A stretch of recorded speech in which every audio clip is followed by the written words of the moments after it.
Across the Park podcast is proud to be sponsored by Globe Gas and Heating. For the best kitchen and bathroom renovations, boiler servicing and repair, and central and underfloor heating in the Northwest, head over to globecentralheating.com and quote Across the Park for a free quote.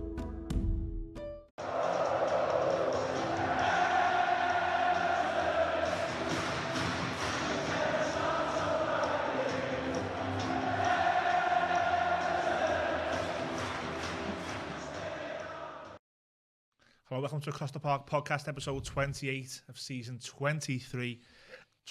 My name is Ian Mills, joined by always my partner Gary Judge. As the season heats up, the must-wins start here. We're going to get into that. But before we talk on the pitch, we're going to do what we've always done this season, off the pitch first, because it's just as important. Judge, bringing you in. The Premier League have replied to the fan advisory board. Summarising why 777 haven't been approved yet. Dave Kelly from the fan advisory board signed his name on the letter, asking the questions as to what the hell's going on. We need answers. It's not fair, which I agree with. They came back summarising and summarising that something's not quite right. Specific. It wasn't specific, was it? What? Look, we've spoke 777. So what do you make of this whole thing now, where Richard Masters is now writing back to fan advisory board saying they're not yet approved? It's just, for me, it's so messy now.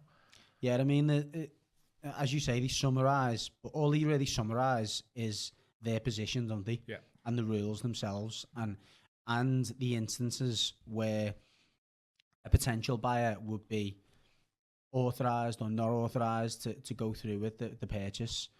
So they're suggesting, indirectly, but somewhat specifically, that they're not satisfied with certain people in positions of influence. So they haven't said exactly what it was, who it was, why it was. They've also suggested that the funds that they presented were not particularly reliable or not firm enough. We heard this last year when they first approached us. We heard, and I'm talking me to cause a scene here if they do approach us, and I'm going to blacklist the podcast. But we heard it's dodgy. We heard this 12 months ago, so this is nothing new, is it? No, it's not. But again, I think what's important about the statements that have been made by Richard Masters, which is somewhat assuring, is that the Premier League won't allow them to proceed unless they believe they've got certain security, or the club have got a degree of security around the funds available. It seems to me, based on reading in between the lines, but I think he's been quite, for a change, been quite clever in the way he's written it. They've give 777 an opportunity to come back to them with another solution, and they haven't been given that solution yet. He does state, which I think is a bit strange, that there's no timeline on this. There's no deadline. So, which I guess would be surprising, given that there's a club's future that's hanging in the balance here. It goes back to my point that we knew all this. Like, I could have told Richard Masters that they're not whiter than white. You could have told Richard Masters and the Premier League, these guys aren't whiter than white. Why are we from September to April? Fairness, it was all, everything we were hearing was hearsay and rumour, wasn't it? So all the Premier League, and again, I'm not an advocate or fan of the Premier League, far from it, as most Evertonians won't be, but in the defence here, what they're saying is Everton as a football club have presented this as a deal they want to push through. So as a member of the Premier League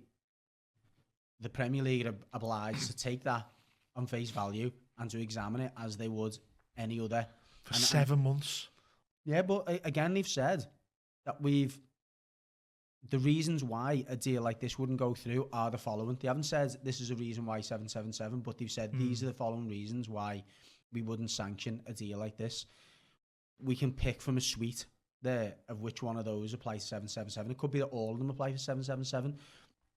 He's been asked to explain why it hasn't been sanctioned and what the timeline is to being sanctioned. And in fairness, he's answered that. He said, these are the reasons why we would knock back a deal.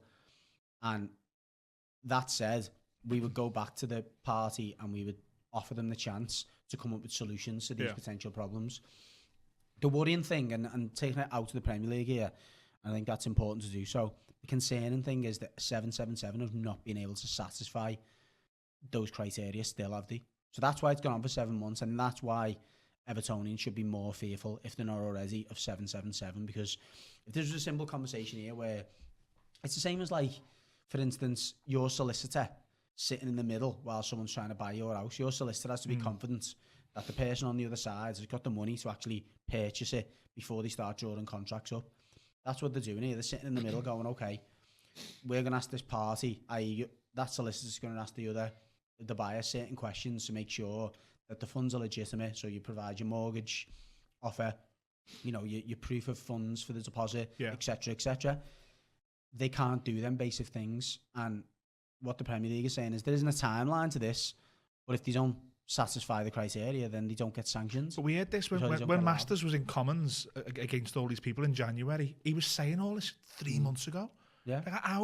I'm repeating myself actually the question. It's unanswerable, I know. That's 777's problem though, isn't it? What I'm saying is that there should be a cut-off. The Premier League now should say there's a deadline now. Well, it's not. That's not the Premier League's place. That's Everton's place to be setting a deadline. That's not the Premier League's. That's not the Premier League's agenda. That's not their place to do that. Their place is to make sure that the clubs who are part of their membership are being run by responsible people who've got funds to deliver the objectives of that club and to keep them in the Premier League without going into administration. Our current ownership haven't got that. We know that now because there's no funds that Managerial's got that's coming in. We know that we're being propped up by loans and lending from various different people, including 777. Loans and lending to clubs are not the same as actually controlling the club. They currently don't control the club, yet the lending that they're providing to the club is putting them into a position where they'll almost be indirectly in control of the club. But I think the Premier League could save some face here. I don't mean with Evertonians, I mean with the whole thing. By just being a bit more clearer. The current situation is we've asked for X, Y, and Z. We've got half of X. But it should be Everton now providing that clarity, mate. Not but the letter was to the Premier League, so we also. So yeah, but the Premier League. Could say that though. No, the Premier League are not legally obliged to be telling fans about the ins and outs of a deal that a club had presented to them. Everton have presented the deal to the Premier League, not the other way around. It's not like the Premier League have found us a buyer and went, there they are. In that instance, you'd be saying to the Premier League, what's going on with this buyer you put forward? Everton / Farhad Moshiri have found the potential buyer. It should be Everton that provide the clarity and not the Premier League. Okay, so on that point, the Fan Advisory Board again wrote to Farhad Moshiri. Yeah, and they asked Farhad Moshiri for clarity. And that he's the person who should be providing the clarity. We got a very wish-washy, and the club won't like this, but it's a wish-washy. Yeah. I'm at the point of not caring now. With respect to 777, my view has not changed. I think they're the right owners with a multi-club ownership to go forward. I'm pointing to the stadium as look what I've done for you. I'll meet with you soon. Yeah. We're not getting anything from anybody. Like Josh Wander pipes in, he says the same thing as always. But it just seems to be it's winding me up now. It just seems to be in such an uncertain time off the pitch, and we've got questions on this which I want to get to. But for me, someone has to give clear answers because no one is. I know, but again, and I'm not defending the Premier League here. It's not their place to be explaining to our fans what the problems or the complexities of this deal are. It should someone be our has club. to, though. Yeah, someone has to, I agree. But it's the club. And we went through all this when we were talking about the whole PSR thing, which we'll come back to in a second. There's a degree of accountability from the Premier League, obviously, for not enforcing rules, for changing rules, for not having clear communication on what the criteria is for this, that and the other. But going back to the fundamentals, the club's been run really poorly. Yeah. And we wouldn't be in that position. We wouldn't be wrestling with the Premier League. We wouldn't be calling them corrupt and this, that and the other if it wasn't for the fact that our club was in a mess. So I think, and again, like you've just said, then this might put us in a more difficult position with the club, but they're not helping themselves. The club have got to be communicating. The fact that we're having to find out from the media that we're 1 week away from not having the money to pay the bills, and here comes 777 with another load of cash. That brings us cleverly onto the accounts. An £89 million loss the season after we get breached for 19.5 million. Now, the mitigation is the season we got breached for 19.5, the account showed 100 million. So we don't know what Everton have took to this. The appeal has been done already, or the hearing has been done, sorry.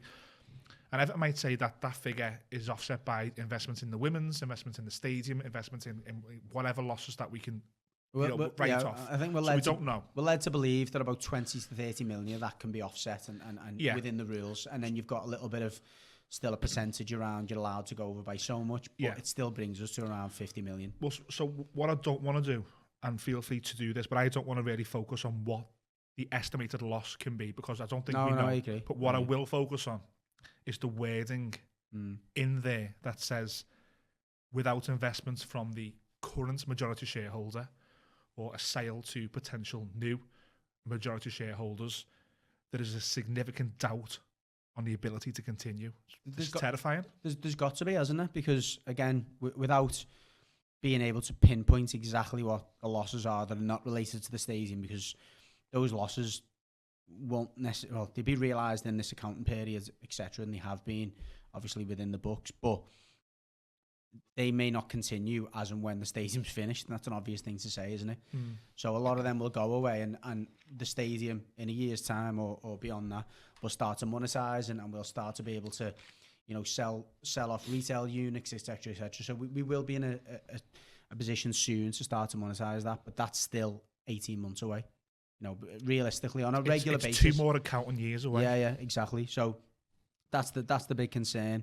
I don't think it took a mathematician or a genius to work out that statement, because the fact that we're having to be funded now by loans from 777 just to continue trading, to continue meeting payroll and various other creditors we've got, I think that was an obvious thing. There certainly needs to be a priority right now, given that the state that we're in. Someone within that club has got to start looking at restructuring the debt in some way, coming up with different terms with creditors. Nobody likes administration, by the way, and that includes the people who we owe money to, because there's a chance then that they only get pennies on the pound. Nobody wants that.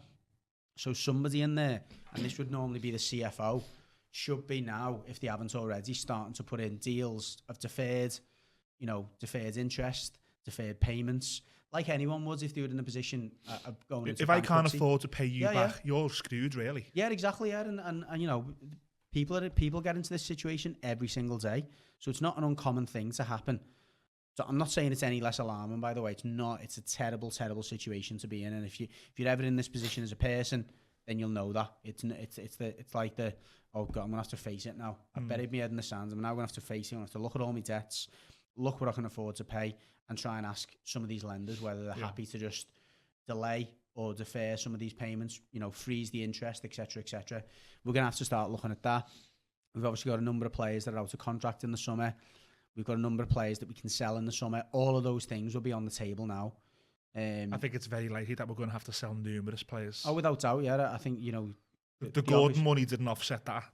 We sold Gordon and didn't replace him. We all thought that at least... It pays some interest. Yeah, it literally pays interest for a few months on some of the lending that we've already made. So, you know, we're as that statement and as the numbers go, we're some way off that. But I think the big thing I take from it, and furthers your point around the communication of the club, this is the time when you would expect, after something like that, a CFO to come out and go, this is the plan. This is what we're doing behind the scenes. Doesn't have to be telling us the ins and outs, but things like, we are restructuring the debt, we are doing this, we are expecting this to come in, we are expecting that to come in. You maybe don't want to be conceding too much, because it puts you in a position of weakness when you're trying to negotiate sales, doesn't it? If you turn around and say we need to make 200 million this summer, suddenly you've got people going, well, let's offer them 20 million for Pickford.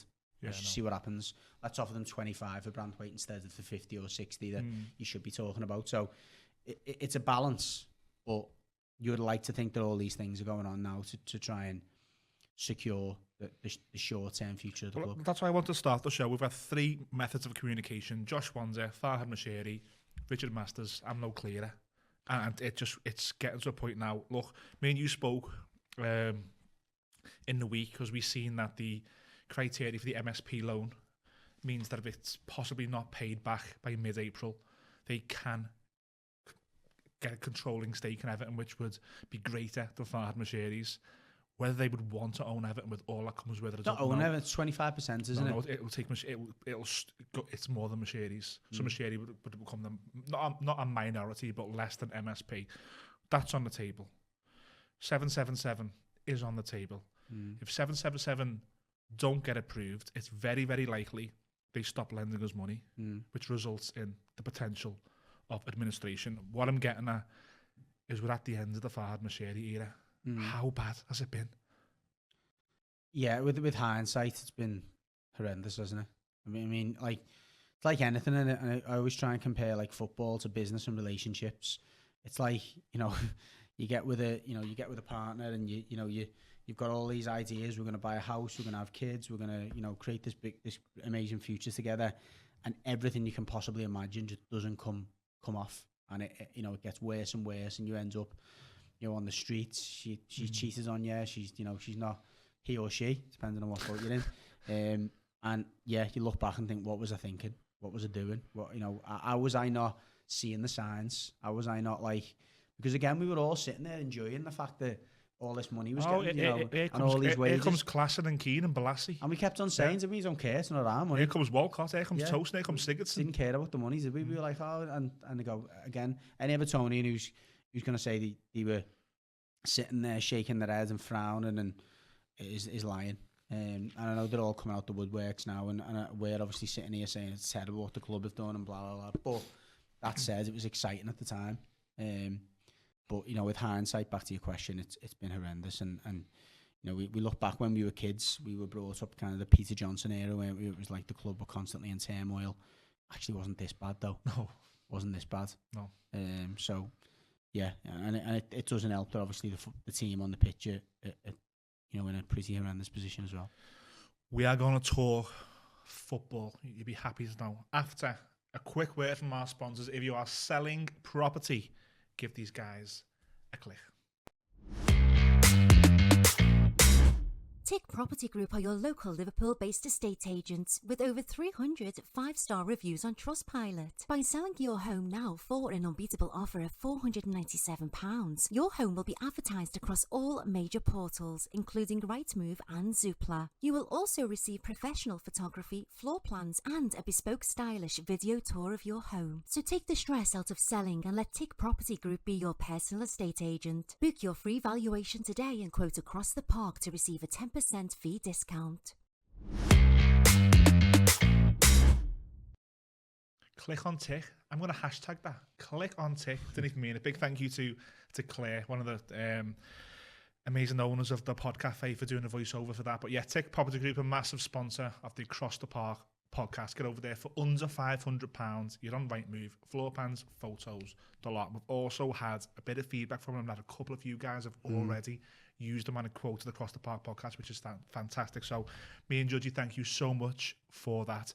Getting over as well to Globe Gas and Heating, the first sponsor on this show. You'll see that advert to the very first intro.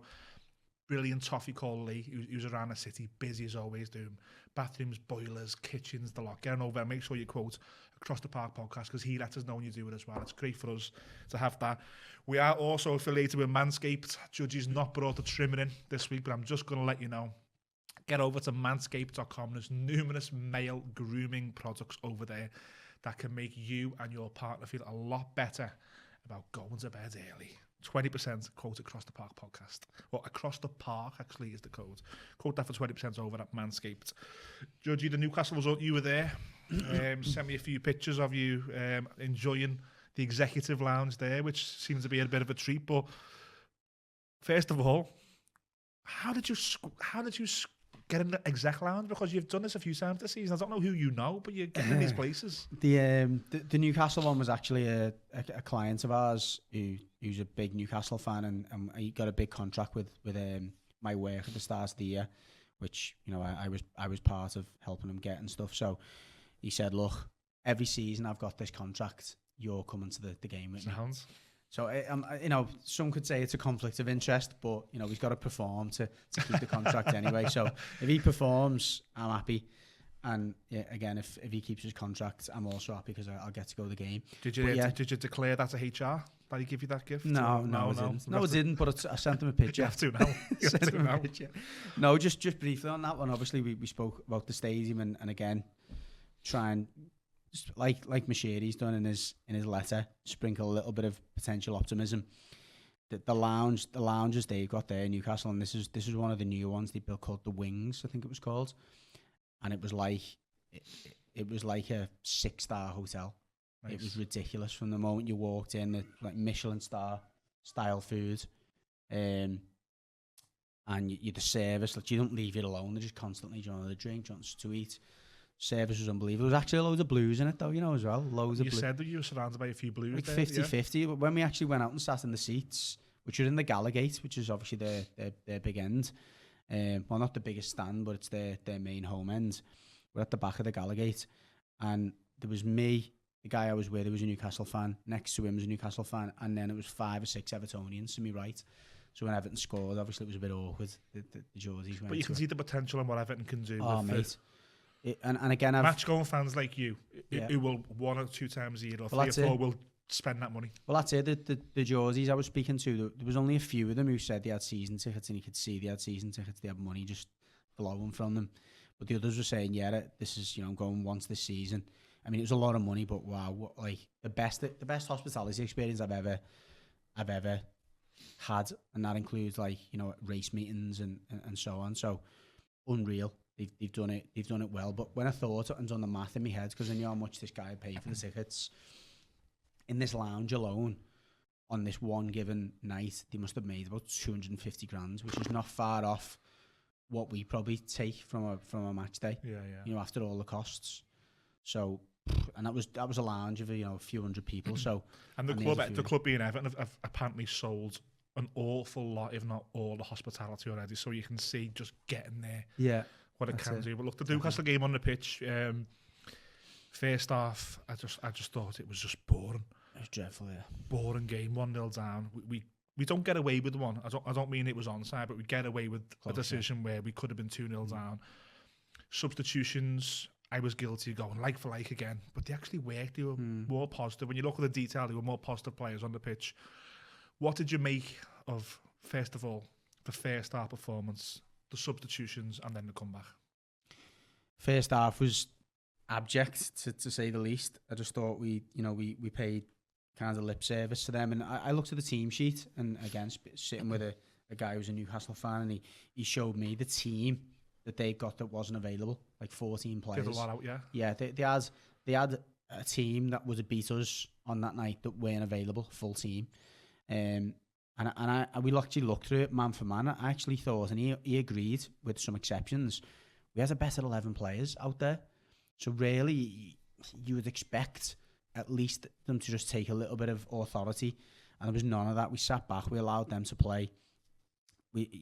Poor Beto was starved, just on like balls getting hit up to him and chasing things down. And even the balls that did go up to him, he wasn't particularly good at making it stick. It was a poor performance, and again, I've been outspoken about this person, but again, I think it's fair to credit him. Pickford was outstanding. One thing you do normally expect when we go and play Newcastle is for Pickford to lose his head, and the Newcastle fans try their best to go with him throughout the game. But I thought, given he made the mistake against Bournemouth last week, he's also come off the back of the big mistake he'd made for England. I thought he was outstanding. He was, yeah. And probably the best player on the pitch. He got man of the match on TNT Sports. Yeah. And he was the best player on the pitch, and that's for both teams. But again, I think Newcastle, and again, being surrounded by them, they felt that they should have been out of sight before we got the chance to make the triple change. But it worked, didn't it? Let's be positive on it. It worked. Listen, Gomez and Garner were positive, and Lewin added a bit more. And yeah, and again, the benefit of, look, let's be fair to Sean's Aichir as well. Harrison was due to be dropped. He's been poor. Lewin hasn't scored for a long time. You can't argue with him being dropped. Yeah. But they are players who, on their day, have got more class than some of the players we had out. James Garner was the one who I was surprised, because he seems a Dice player, and Dice just said no for tonight. I'm bringing Ashley Young in, and I'm bringing someone else. Yeah, you know what? And he, we were asking for, look, just try something else. Yeah. Try something different, and he's tried that. It hasn't worked from the start, but for a change, he's been steadfast in making a triple change as early as I've seen Sean Dyche make a change. Done it with 3 players, and it did change the game. They didn't have that, and that was the one thing we had in our armour. We actually had a better squad on the night than they did, and we were able to use that to our benefit. The irony being, Dummett, he was a player who doesn't get no minutes at Newcastle, is the one who, who comes up with the shocking foul on Young for the penalty. But he left there about 10 years ago. When he came on, I was like, are they that short? Yeah. Well, yeah, there's been loads of like little memes knocking about with Chris Dummett when he gets the call up. He's like, what? Me? You want me to go on? And he's a proper Geordie as well, isn't he? So I think he's like, yeah, anyway, he's he's given us the foul. But yeah, back to the changes. You know, full credit to him. Do you know one player I thought who hasn't really got a mention, and he come on a bit later, I think, as well. Though Chimiti, I thought was a breath of fresh air. Where it's hard, but he just looked like he has a bit more pace and a bit more energy and athleticism to him. He obviously gave away a bit of a soft foul, but it was a professional foul when they were potentially getting away. But I started to think, I wouldn't mind seeing him up there a little bit more and just having someone who can hurt the opposition running that way. So it was nice to see him on the pitch. Well, someone else said that. I was looking at the Twitter feed that evening, and someone else echoed what you said there. Like, instead of swapping Beto for Lewin every week, why don't you give Chimiti the minutes? Yeah, or just I think he enjoyed being there, but being off the forwards. Because I think it's hard being a young player in this type of system, in a Sean Dyche system, where the ball comes up to you and you're expected to just hold and bring someone else in.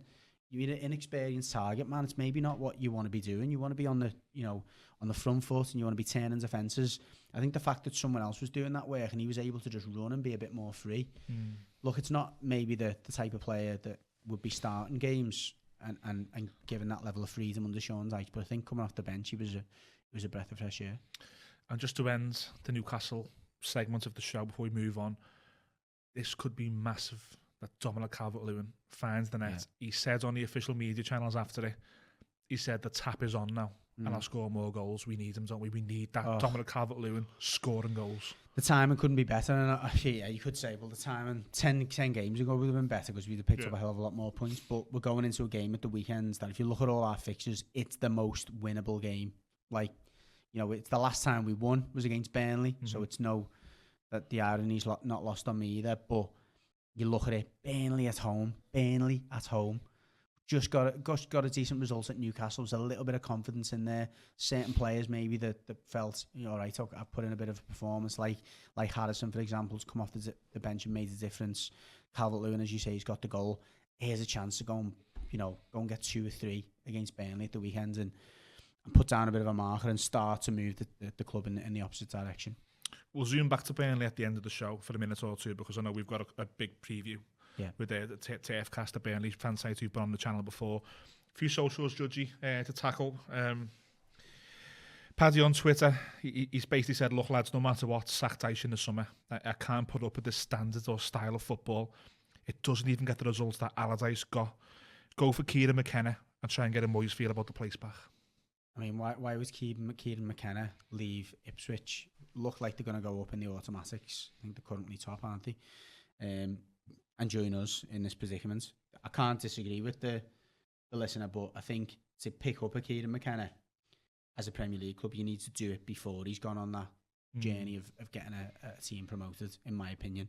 I'm not turning around saying Ipswich are a bigger club and this, that and the other, but given it all of the turmoil and everything that's going on and everything he's have to face, I think he'd be mad to come and join Everton. But the first half of that I'm not saying that either of us want the manager sack, but can you understand fans now saying, like, whatever happens, let's press reset? Yeah, and the things I heard at the match the other night, which were so concerning. I don't really want to.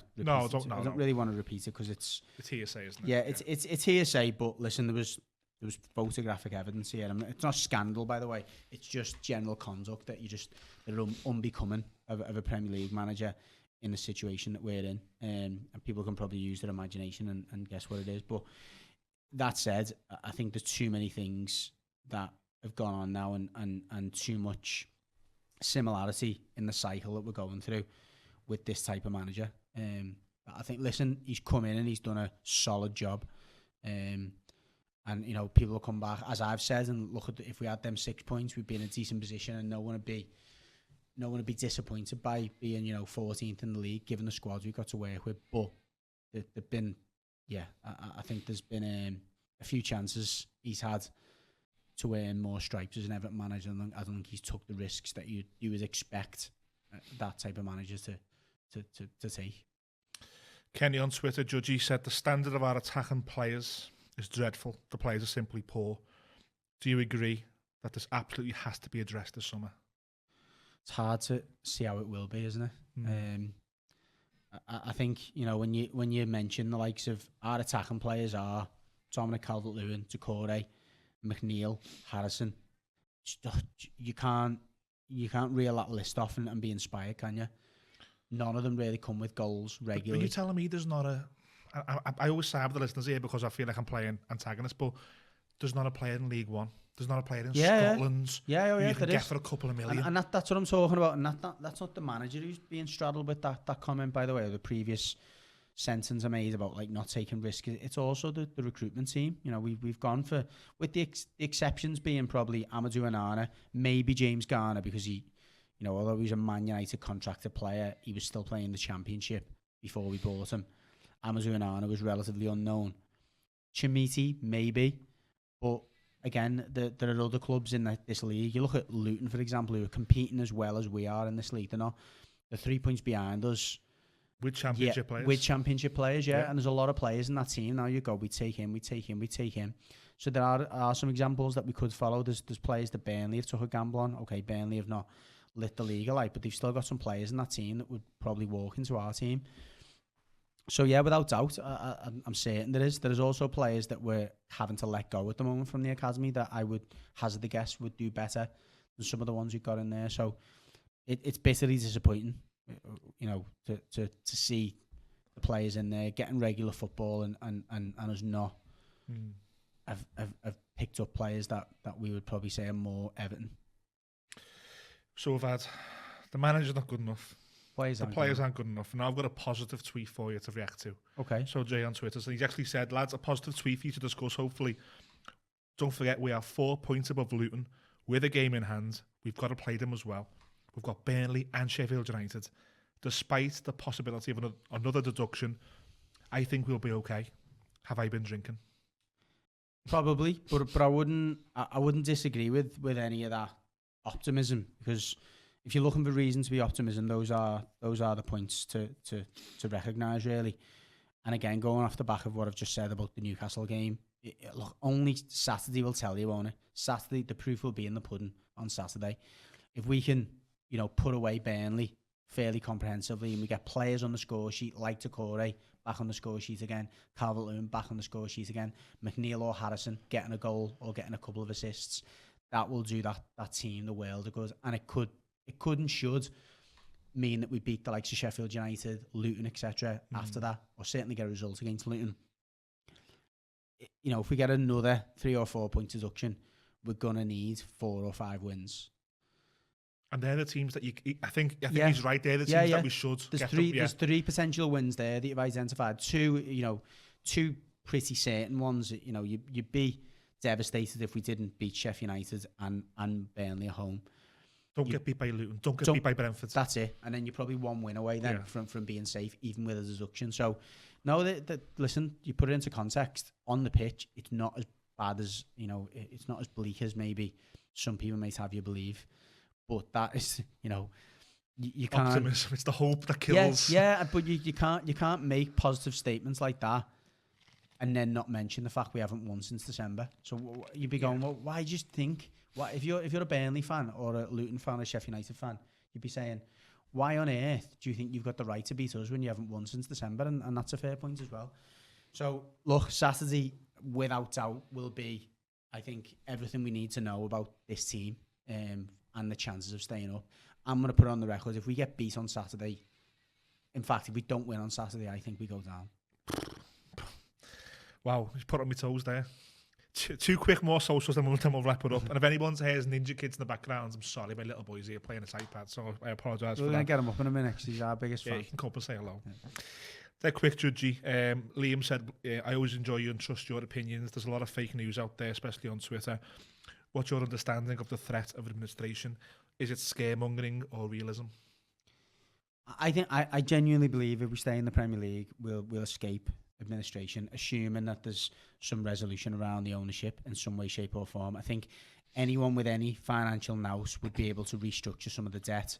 I think if we get to the summer and we're able to sell some of our players, I don't realistically think the administration's on the cards, just because it's such a worst case scenario.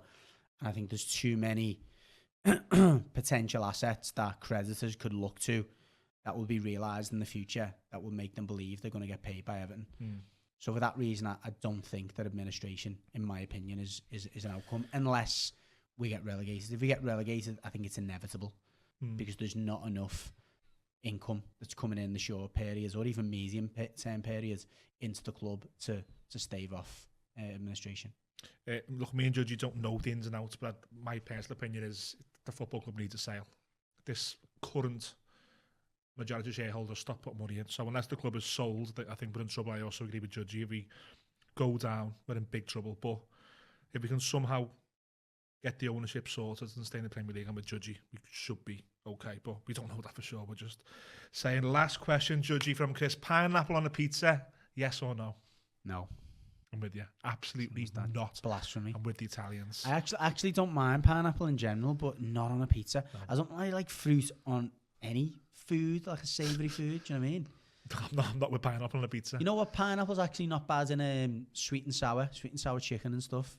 Pineapple actually adds that little bit of sweetness to it. Don't mind it in that. You'll find a lot of chippies will put pineapple in sweet and sour, but not on a pizza. We'll park that for the next show. You can bring the walk in and start showing everyone where the pineapple fits in the diet. Have you not seen pineapple in sweet and sour? Really, no, I go different places to you.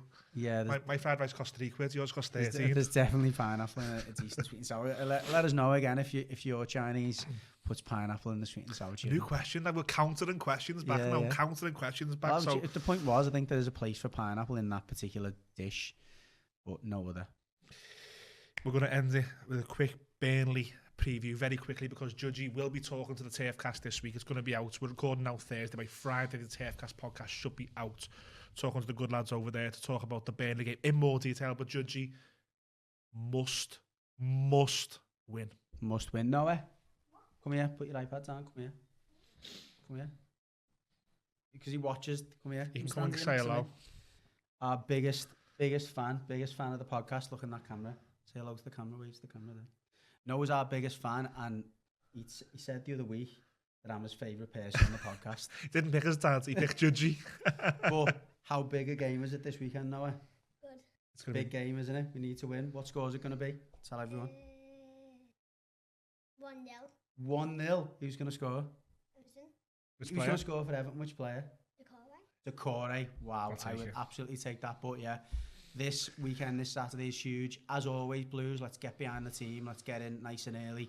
Let's get those banners up. Let's get the flags waving. Let's get behind the team. And we've got 3 points. We've got a show. Go on, no, we can go play your iPads again now. Cheers, mate. Well done, mate. Star of the show. We've got a quick show again tomorrow with Peter Mack from the 1878s. The 1878s have done a massive job with banners and flags. Wait till you see Goodison Park on Saturday. So we're going to do a quick show with him about that. Must win. I just want to say thank you to everyone at the Everton Women's Derby who came over and said hello to me and Noah. There was just under 10,000 there, which is great for the women.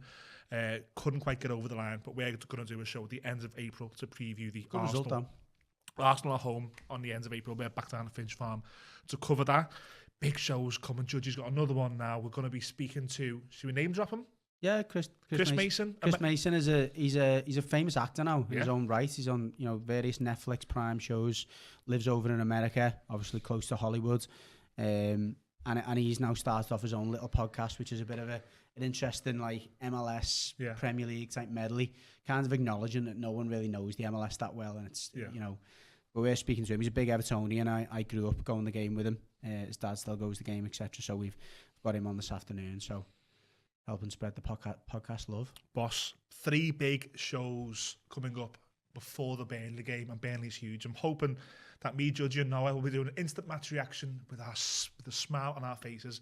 Until then, thanks for watching. Please like, share, and subscribe. When you ring our sponsors, name checkers, and put this video in every Everton WhatsApp group that you're in. Thanks for watching, guys. Enjoy the rest of the Easter.